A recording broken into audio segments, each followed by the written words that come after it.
Santé encore, un groupe de la société civile dédié à la santé sexuelle et reproductive a plaidé lors d'une réunion à Kinshasa pour une réforme de la loi sur la santé publique visant à faciliter l'accès à la contraception irréversible. Présent à l'activité, le rapporteur de l'Assemblée nationale, Jacques Njoli, a accueilli favorablement cette proposition et s'est engagé à œuvrer pour son inscription à l'ordre du jour de la session parlementaire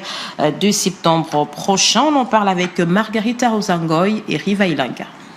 La modification de l'article 81 de la loi numéro 18/035 du 13 décembre 2018 portant sur les principes fondamentaux relatifs à l'organisation de la santé publique, tels et les plaidoyers portés par l'Association des femmes juristes du Congo en partenariat avec le réseau des magistrats pour la mise en œuvre de l'article 14 du protocole de Maputo, les réseaux des journalistes pour la santé sexuelle et reproductive, ainsi que la coalition contre le grossesse non désirée. Nous avons décidé d'entamer cette démarche de plaidoyer pour que le législateur puisse revisiter l'article 81 de la loi cadre sur la santé en assouplissant justement les conditions parce qu'elles semblent rédhibitoires et elles ne permettent pas aux femmes qui sont désireuses d'avoir accès à une contraception irréversible de le faire. Porteur de cette initiative de la société civile, le député national Olivier Kabea souligne l'importance de cette démarche qu'il juge essentielle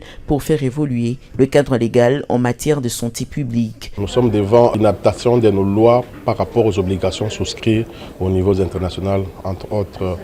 la Convention de Maputo. Voilà pourquoi nous portons ces combats pour pouvoir trouver des solutions, adapter nos lois par rapport aux réalités que vivent nos mamans dans des milliers de territoires reculés de la République. Réceptif aux préoccupations soulevées, le rapporteur de l'Assemblée nationale, Jacques Njoli, a affiché sa volonté de s'impliquer dans la poursuite des étapes restantes. Je peux vous rassurer que pour cette loi-ci,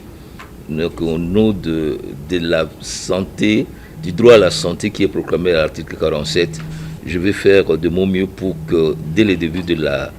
session, nous puissions l'aligner. Au terme de cette rencontre, les participants ont réaffirmé la nécessité d'adapter les cadres juridiques aux réalités sanitaires de la RDC afin de garantir un meilleur accès aux soins conformément aux engagements nationaux et internationaux du pays en matière de droit à la santé.